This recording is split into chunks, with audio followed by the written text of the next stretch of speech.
नमस्कार दोस्तों, कैसे हैं आप सब। और आशा है आप सभी की तैयारी बहुत ही अच्छी हो गई होगी। इस वीडियो में हम बात करेंगे महत्वपूर्ण प्रश्नों की। और जितनी भी चीज़ें मैं आपको बताऊंगा सभी को रिवीजन आपका करा दूंगा। एक तरीके से क्या पूछा जा सकता है आप लोगों से और कौन कौन से प्रश्न आने की पूरी संभावनाएं बनती हैं। वीडियो को अंत तक देखिएगा। और दोस्तों, थोड़ा मेहनत को सार्थक बना दीजिएगा। अपने सभी मित्रों के पास में वीडियो को शेयर जरूर कर दीजिएगा। जितने भी आपके मित्र हैं सभी मित्रों के पास में वीडियो को शेयर कर दीजिएगा। दोस्तों, आप भी पास हो, आपका मित्र भी पास हो और साथ साथ में सेकेंड ईयर में जाएं। तो दोस्तों, वीडियो को शेयर करना ना भूलिएगा। बस यही चाहता हूं कि आप लोग वीडियो को शेयर कर दें। पहला आपका प्रश्न आकलन क्या है, आपसे इंपॉर्टेंट लगा लीजिएगा और पूछा जा सकता है। आपसे आकलन क्या है पूछा जा सकता है। और या तो आपसे पूछ लेगा कि मूल्यांकन क्या है। और मूल्यांकन और आकलन दोनों अलग अलग चीज़ें होती हैं, ये आप सभी को पता होगा। तो सबसे पहले हम यहाँ पर थोड़ा आकलन के बारे में बात कर लेंगे। और जितने भी आपके असेसमेंट टूल्स हैं, चाहे वो आपका बेसिक एमआर हो, एमडीपीएस हो, अभी मैं इनके बारे में आपको एक शॉर्ट बताऊंगा कि विकास किसने किया, कितने साल के बच्चों के लिए उपयोगी होता है, संपूर्ण जानकारी आपको दूंगा। सीखने के चरण क्या होते हैं, सीखने के सिद्धांत क्या होते हैं, कहाँ पर आप चीज़ों को भूलेंगे। दोस्तों, बात करूंगा सबसे पहले आकलन पर। आकलन क्या होता है, याद रखिएगा। आकलन से क्या तात्पर्य होता है? आकलन से तात्पर्य सूचनाओं को एकत्रित करना। यानी कि जब हम किसी का आकलन करने जाते हैं, याद रखिएगा, मान लीजिए मैंने आपका आकलन किया तो मैं क्या करूंगा? सूचनाओं को एकत्रित करूंगा। आपके जितनी भी आपकी सूचनाएं हैं उनको एकत्रित करूंगा। फिर क्या करूंगा? उसका विश्लेषण करूंगा और उसके बाद में उस व्यक्ति का निर्देशन व परामर्श दिया जाएगा। यानी कि आकलन से तात्पर्य सूचनाओं को एकत्रित करना, उसका विश्लेषण करना और फिर व्यक्ति को निर्देशन व परामर्श देना, ये होता है आपका आकलन। और आपसे मोस्ट इंपॉर्टेंट प्रश्न पूछा गया है और पूछे जाने की पूरी संभावना।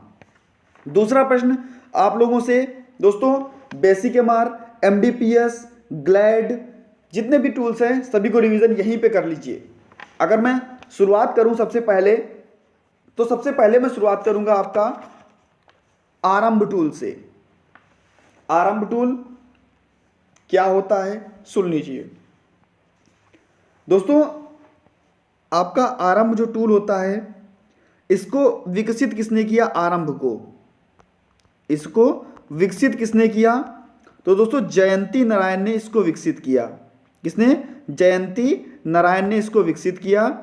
और दोस्तों, शैलजा राय और लक्ष्मी ने। और कहाँ विकसित किया गया? तो दोस्तों, आप सभी को पता है NIMH में इसको विकसित किया गया। और सन 2002 में इसका विकास किया गया। और कितने वर्ष के बच्चों के लिए उपयोगी होता है? तो दोस्तों, यह 3 से 6 वर्ष के बच्चों के लिए उपयोगी होता है। उनके लिए यह टूल आरंभ, जो आपका टूल होता है आरंभ, वो लगाया जाता है। याद हो गया आपको? नेक्स्ट आगे हम बढ़ते हैं। पेन कॉपी लेकर के बैठ जाइएगा और लिखते जाइएगा। इसके बाद में अगर हम बात कर लेते हैं दोस्तों उपनयन पर। उपनयन पर तो दोस्तों, यह क्या होता है? उपनयन क्या होता है? यह दोस्तों चेन्नई में इसको विकसित किया गया। 1989 में विकसित किया गया। इसका प्रयोग 0 से 6 वर्ष के बच्चों के लिए, आयु के बच्चों के लिए होता है। इसमें 2 चरण होते हैं। पहला चरण होता है 0 से 2 वर्ष के बच्चों के लिए और दूसरा चरण होता है 2 से 6 वर्ष के बच्चों के लिए। अब हम बात करते हैं इसको विकसित किसने किया। तो दोस्तों, जो आपका उपनयन टूल है, इसको विकसित किया, उपनयन को किसने विकसित किया? तो जया कृष्णन स्वामी ने इसको विकसित किया। जया कृष्णन स्वामी ने मधुरम नारायण सेंटर में इसको विकसित किया। इसमें दोस्तों, जैसे आप सभी पढ़ेंगे बेसिक के बारे में 7 चरण, एमडीपीएस में भी आप चरणों को भी पढ़ेंगे, मैं आपको बता दूंगा। इसमें भी 5 प्रकार की विषय सूची तैयार की गई, जिसमें पहला आपका गामक, दूसरा आपका स्वयं सहायता कौशल, तीसरा आपका बौद्धिक कौशल, चौथा आपका व्यक्तिगत कौशल और पांचवा आपका सामाजिक कौशल। और जो प्रत्येक क्षेत्र में आपको 50-50 आइटम दिए गए, अर्थात 5 क्षेत्र हैं तो 250 क्वेश्चंस या 250 आइटम यहाँ पर आपके हो जाएंगे। तो इतना आप लोग समझ गए होंगे। और स्कोरिंग किस प्रकार से की जाती है, एक क्षेत्र को दूसरे क्षेत्र से विभेद करने के लिए रंगीन संकेतों का प्रयोग वाले कार्डों का प्रयोग किया जाता है, और बच्चा अगर क्रिया को नहीं कर पाता है तो उसे हम क्या देते हैं, बी अंक देते हैं, यानी कि बी देते हैं अगर बच्चा नहीं कर पाता है। दोस्तों इसी प्रकार से आपका ये उपनयन हो गया और आरंभ आपके इंपॉर्टेंट टूल थे। उसके बाद में अगर आपसे पूछ देता है कि पोर्टाज मॉडल, यानी कि पोर्टेज मॉडल आपसे कह सकता है, यानी कि पोर्टाज मॉडल आपसे कह सकता है, तो दोस्तों इतना याद रखिएगा इसके बारे में। यह दोस्तों एस एम ब्लूमा और एम शेयर, एस एम ब्लूमा और एम शेयर और ए एच फोहमेन और जीन एम हिलगार्ड ने यूएसए, कहा दोस्तों, यूएसए में इसको बनाया गया था और इसका भारतीय भाषा में अनुवाद सीडी के रूप में किया गया। तो याद रखिएगा और इंपॉर्टेंट लगा लीजिएगा, आरंभ टूल आपका और उपनयन टूल बहुत ही इंपॉर्टेंट है आप सभी के लिए। इसके बाद में हम थोड़ा सा आपका जो नेक्स्ट टूल है बेसिक एमआर पर बात कर लेते हैं। आपसे बेसिक एमआर की फुल फॉर्म पूछ सकता है, आप सभी ने याद कर ली होगी क्योंकि आप सभी का कल पेपर है। बेसिक एमआर की आपने फुल फॉर्म याद की होगी, behavioural assessment scale for Indian children with mental retardation. सन होगा सन 1991, यानी कि सत्र की अगर बात की जाए तो सत्र 1991-92 में इसका विकास किया गया। और यह मानसिक मंदित बच्चों के लिए है, तो दोस्तों इसका विकास कहाँ किया गया, राष्ट्रीय संस्थान NIMH में, जो कि आप सभी को पता है सिकंदराबाद में है। और विकसित किसने किया, तो डॉक्टर रीता पेशावरिया, दोस्तों डॉक्टर रीता पेशावरिया ने इसको विकसित किया। किसने, डॉक्टर रीता पेशावरिया ने इसको विकसित किया। और दूसरा नाम अगर हम बात करते हैं तो दूसरा नाम आता है एस वेंकटेशन का, एस वेंकटेशन का, दूसरा नाम किसका आता है, एस वेंकटेशन का। और इंपॉर्टेंट लगा लीजिएगा, बहुत ही इंपॉर्टेंट है आप सभी के लिए। इसमें दोस्तों बेसिक एमआर में पार्ट 2 पार्टों में बांटा गया। पार्ट 1 जो था आपका, वहां पर कौशल व्यवहार की बात की गई। पार्ट 1 में किसकी, कौशल व्यवहार की बात की गई, और पार्ट 2 में आपके समस्या व्यवहार की बात की गई। और दोस्तों अगर कौशल व्यवहार की बात करें तो यहाँ पर 7 क्षेत्र आपको बताए गए और 7 क्षेत्रों में 40-40 कौशल, एक क्षेत्र में 40 कौशल को बताया गया, अर्थात 280 कौशल आपको बताए गए। इसी प्रकार से जो समस्या व्यवहार का व्यवहार परिमार्जन की जब आप लोग बीएम की फाइल बनाते हैं, यानी कि बिहेवियर मॉडिफिकेशन की जब आप फाइल बनाते हैं, तो वहाँ पर दोस्तों इसका समस्या व्यवहार का यूज करते हैं। और जब आप आईपी किसी बच्चे पर आईईपी करते हैं तो दोस्तों आप कौशल व्यवहार का यूज करते हैं और बताते हैं। और दोस्तों यह होता है आपका 3 से कितने बच्चों के लिए, 3 से 18 वर्ष के बच्चों के लिए यह उपयोगी होता है। अगर हम इसके स्कोरिंग की बात कर लेते हैं दोस्तों, बेसिक एमआर के स्कोरिंग की, तो बच्चा अगर पूर्ण स्वावलंबी है तो 5, संकेत देंगे तो 4, शाब्दिक सहायता देंगे तो 3 अंक, और आपकी शारीरिक सहायता देंगे तो 2 अंक, पूर्णता आश्रित होगा तो 1 अंक, और जो भी चीज़ें बच्चे पर लागू नहीं होती तो वो होगा 0। 7 क्षेत्र सुन लीजिए, 7 क्षेत्र कौन कौन से होते हैं। अगर हम बात करते हैं 7 क्षेत्रों की, तो दोस्तों 7 क्षेत्र कौन कौन से होते हैं। पहला आपका गामक कौशल यानी कि ग्रॉस मोटर्स, दूसरा आपका जो बच्चे की दैनिक जीवन के क्रियाकलाप होते हैं, तीसरा आपका भाषा, चौथा आपका पढ़ना लिखना, नेक्स्ट आपका संख्या व समय, घरेलू असामाजिक, व्यवसाय, पूर्ण, रुपया, पैसा। तो दोस्तों इतना आप लोग समझ गए बेसिक एमआर के बारे में। एमडीपीएस के बारे में थोड़ा सा अगर हम बात कर लेते हैं, मैं आपको केवल और केवल रिवीजन करा रहा हूं एमडीपीएस के बारे में। तो प्रोफेसर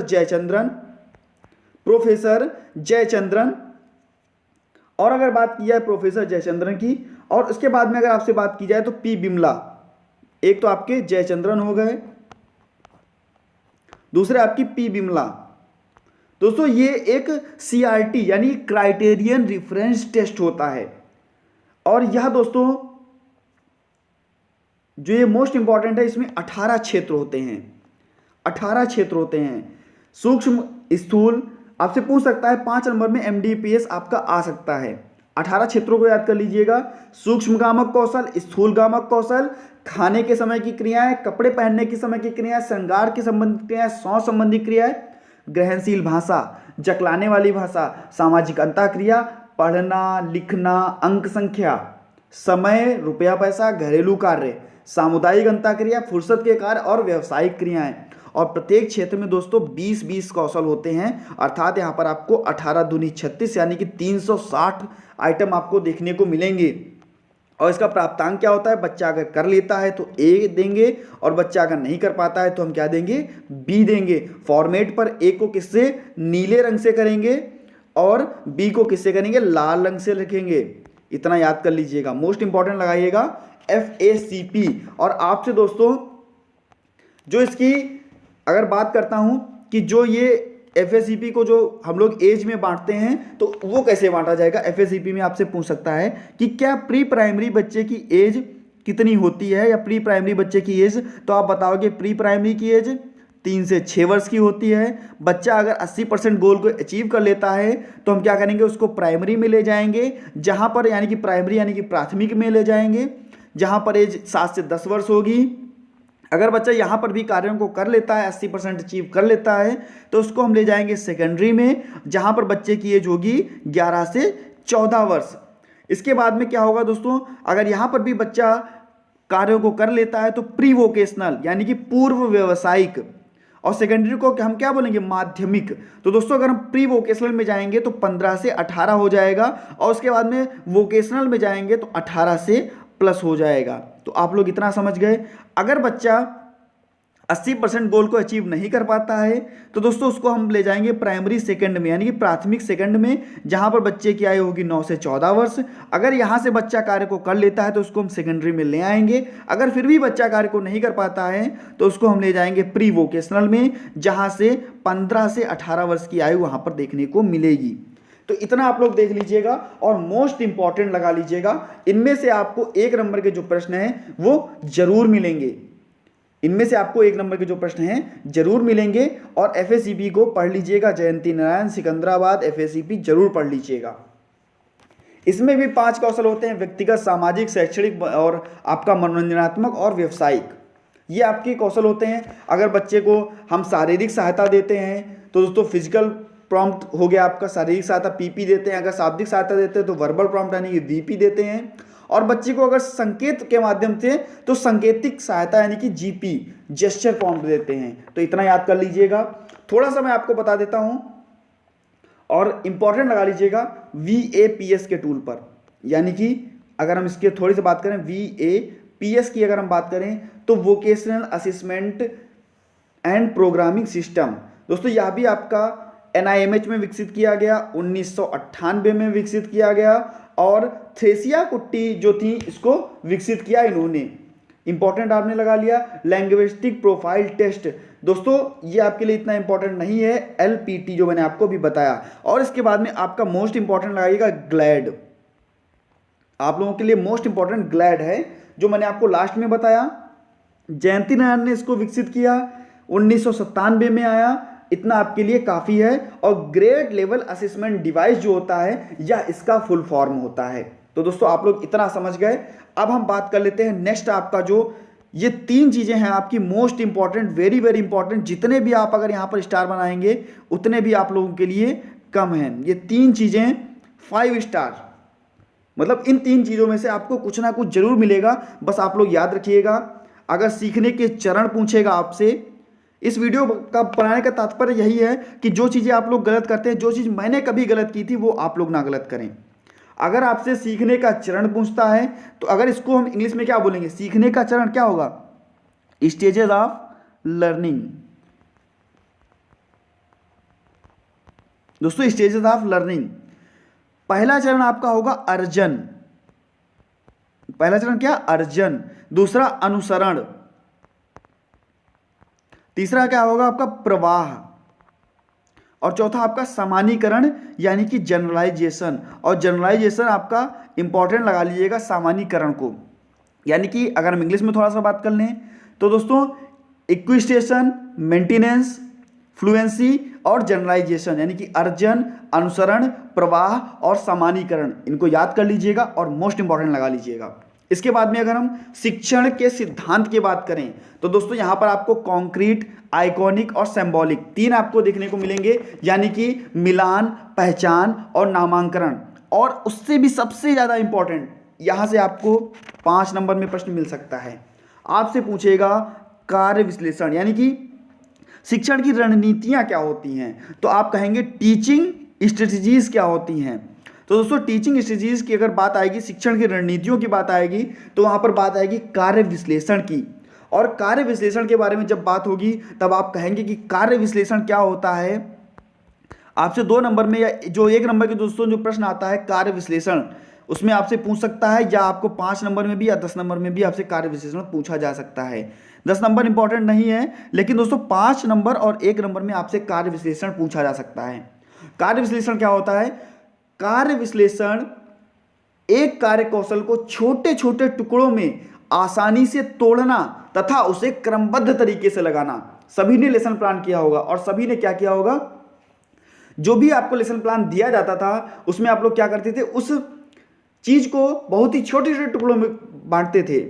आपको अगर ब्रश कराने का लेसन प्लान दिया गया या किसी मान लीजिए छोटा आ का लेसन प्लान दिया गया, आप इसको कराइए, तो क्या करते थे आप लोग, बहुत छोटे छोटे टुकड़ों में उसको बांटते थे। पहले हम आ को ऊपर का लाइन बनवाएंगे, फिर बीच का बनवाएंगे, इस प्रकार से आप बहुत छोटे छोटे टुकड़ों में बांटते थे। ये इसी को क्या कहते हैं हम लोग, कार्य विश्लेषण कहते हैं। किसी भी कार्य कौशल को छोटे छोटे टुकड़ों में बांटना और उसे क्रमबद्ध तरीके से लगाना, सीक्वेंस से लगाना, ये याद रखिएगा, क्रमबद्ध तरीके से। सेवा के अनुसार अगर हम परिभाषा की बात करें, उसके बाद मैकार्थी की भी परिभाषा आपको मैं बताऊंगा। तो इन्होंने कहा कार्य विश्लेषण मंद बुद्धि बच्चों को पढ़ाने का सर्वश्रेष्ठ तरीका है, ये परिभाषा इन्होंने दी। मैकार्थी ने क्या कहा दोस्तों, मैकार्थी ने क्या कहा इसके बारे में, और इंपॉर्टेंट लगाइएगा जब भी आपसे कार्य विश्लेषण के बारे में पूछे। कार्य विश्लेषण एक शिक्षण रणनीति है जिसमें कार्य कौशलों को छोटे छोटे टुकड़ों में बांटा जाता है तथा उसे क्रमबद्ध रूप से व्यवस्थित किया जाता है। यह आपका होता है कार्य विश्लेषण। और दूसरी शिक्षण की रणनीति आपकी कौन सी हो गई, तो दूसरी हो गई दोस्तों प्रोत्साहन, और जिसको हम लोग क्या बोलते हैं, प्रॉम्प्टिंग। दोस्तों क्या बोलते हैं, प्रॉम्प्टिंग, यानी कि टास्क एनालिसिस, प्रॉम्प्टिंग। अगर आपसे पूछता है कि शिक्षण की रणनीतियां लिखिए, तो आप क्या लिखोगे, टास्क एनालिसिस लिखोगे, यानी कि कार्य विश्लेषण लिखोगे, प्रोत्साहन लिखोगे, शेपिंग लिखोगे, फेडिंग लिखोगे, चेनिंग लिखोगे। तो ये आपकी 5 हो जाएंगी, यानी कि प्रतिरूपण, श्रृंखलाबद्ध, आपकी कार्य विश्लेषण, प्रोत्साहन और शेपिंग। तो ये आपकी 5 हो जाएंगी। और इंपॉर्टेंट लगा लीजिएगा, 5 स्टार क्वेश्चनों में से या एक क्वेश्चन है आपका, इनमें से आपको 10 नंबर में भी देखने को मिल सकता है। बात होती है थोड़ी सी, अगर मैं बात कर लूँ मैडम मारिया मॉन्टेसोरी की, तो आप सभी को पता है कि हमारी ज्ञानेंद्रियां कितनी है। मैडम मारिया मॉन्टेसोरी, दोस्तों इन्होंने मॉन्टेसोरी पद्धति दी, याद रखिएगा। और दोस्तों इंपॉर्टेंट लगा लीजिएगा कि इन्होंने ज्ञानेंद्रियों के माध्यम से शिक्षा बताई। ज्ञानेंद्रियों के माध्यम से जो आपकी स्पर्श इंद्री, चक्षु इंद्री, श्रवण इंद्री, स्वाद इंद्री, तो ये सभी आपकी क्या ज्ञानेंद्रियां ही तो हैं। और स्मेल यानी कि गंध की इंद्री, दोस्तों ये सभी आपकी ज्ञानेंद्रियां हो गई। और प्रोजेक्ट मेथड किसने दिया, तो आप बताएंगे कि प्रोजेक्ट मेथड जो दिया वो किलपैट्रिक ने दिया। लेकिन इसको सर्वप्रथम दोस्तों, जो अगर इसका श्रेय किसको जाता है, किलपैट्रिक को जाता है, जो इनके शिष्य थे जॉन डीवी के। और जॉन डीवी ने सबसे पहले इसको बताया था। लेकिन अगर आपको बताया जाएगा कि जो आपकी प्रोजेक्ट विधि कह सकते हैं, 2 नाम है इसके, इसी को हम कहते हैं योजना विधि। अगर आपसे योजना विधि पूछता है तब भी आप लगाएंगे किलपैट्रिक को। और दूसरा आपसे अगर पूछता है प्रोजेक्ट विधि आपसे पूछता है तो भी आप किसको लगाएंगे, किलपैट्रिक को लगाएंगे। तो इंपॉर्टेंट लगा लीजिएगा प्रोजेक्ट विधि को। और उसके बाद में खेल विधि कार्डवेल कुक ने दी। और थोड़ा सा इंपॉर्टेंट लगाइएगा इसको भी। और जो खेल के कार्य होते हैं उनको आप थोड़ा सा देख लीजिएगा, कौन कौन से कार्य होते हैं, बहुत ही अच्छी तरीके से। मूल्यांकन क्या होता है अब इस पर चर्चा कर लेंगे हम। पहले हम बात कर लेते हैं थोड़ा सा पुनर्बलन की। तो दोस्तों वांछित व्यवहार की बात की घटना जो उस वांछित व्यवहार को पुनः करने के लिए प्रेरित करती है, क्या कहलाती है आपकी, रेनफोर्समेंट कहलाती है, यानी कि पुनर्बलन कहलाती है। हम बच्चों को पुनर्बलन दे सकते हैं। कौन कौन से पुनर्बलन दे सकते हैं, धनात्मक भी दे सकते हैं, ऋणात्मक भी दे सकते हैं। पुनर्बलन के प्रकार प्राथमिक पुनर्बलन, द्वितीयक, तृतीयक, प्राथमिक, द्वितीयक, सामाजिक, टोकन, क्रिया और संवेदी। प्राथमिक पुनर्बलन में आपका क्या आ जाएगा, खाने की सामग्री। प्राथमिक में आपके फर्स्ट में अगर हम बात करते हैं तो चाय हो गया, आपकी कॉफ़ी हो गई, बिस्किट हो गया, टॉफ़ी हो गई, तो ये आपकी प्राथमिक पुनर्बलन। द्वितीय पुनर्बलन की अगर बात कर लेते हैं दोस्तों, बच्चे को कभी पैसा नहीं देना है, इस बात को याद रखिएगा। अगर कोई कहता है कि द्वितीय पुनर्बलन में हमको बच्चे को पैसा देना है, तो पैसा बिल्कुल भी नहीं देना है, उसको चीज़ें देनी है। जैसे उसका पेन हुआ, उसकी कॉपी हुई, उसकी रबड़ हुई, उसकी पेंसिल हुई, जो भी चीज़ उसको अच्छी लग रही हैं। द्वितीय पुनर्बलन। सामाजिक पुनर्बलन में क्या होगा आपका, शाबाशी देना, पीठ थपथपाना, ताली बजाना, उसकी प्रशंसा करना। टोकन में क्या होगा, उसको हम, जैसे आप लोग देखते हो कि एक प्रकार से उसको हम टोकन बना के दे देंगे, चाहे उसको गोल किसी भी प्रकार का बना के दे सकते हैं, और उससे बताएंगे कि आपको इस चीज़ से आप ये चीज़ जाकर के विद्यालय में खरीद सकते हो। या क्रिया पुनर्बलन, मान लीजिए अगर हम बच्चे से कहेंगे कि आप अगर इस क्रिया को कर लोगे तो हम दूसरी क्रिया आपको सिखाएंगे, तो ये आपका हो जाएगा पुनर्बलन। आईईपी थोड़ा सा पढ़ लीजिएगा, आईईपी के बारे में आपसे पूछ सकता है, और आईईपी आपकी मोस्ट इंपॉर्टेंट भी है, तो इंडिविजुअलाइज एजुकेशन प्रोग्राम। और अगर आपसे आईएफएसपी पूछता है तो इंडिविजुअलाइज्ड फैमिली सपोर्ट प्रोग्राम। तो ये दोनों चीज़ें इंपॉर्टेंट है आईईपी के बारे में। मॉन्टेसरी पद्धति आप ये आपको बता ही दी गई। और उसके बाद में अगर बात की जाती है दोस्तों मूल्यांकन की, अगर मैं थोड़ा सा बात करूंगा, और उसके बाद में आपके समूह की थोड़ा सा बात कर लूँगा। समूह क्या होता है और मूल्यांकन क्या होता है। दोस्तों आईएफएसपी क्या होता है, फैमिली सपोर्ट प्रोग्राम, यानी कि परिवार में सहभागिता। और आईएफएसपी आप इंपॉर्टेंट भी लगा सकते हैं, आपसे पूछा भी गया है। यानी कि जो भी आपका इंडिविजुअल सपोर्ट प्रोग्राम होगा उसमें अभिभावकों की भूमिका क्या होगी, और उसमें किस प्रकार से अभिभावक भी अपनी भूमिका ले सकते हैं, बच्चे को किस प्रकार से आपको सिखाया जा सकता है। उसके बाद में थोड़ा सा हम अगर समूह की बात कर लेते हैं, समूह की अगर थोड़ा सा हम बात कर लेते हैं तो समूह क्या होता है, समूह का निर्धारण किस प्रकार से किया जाता है।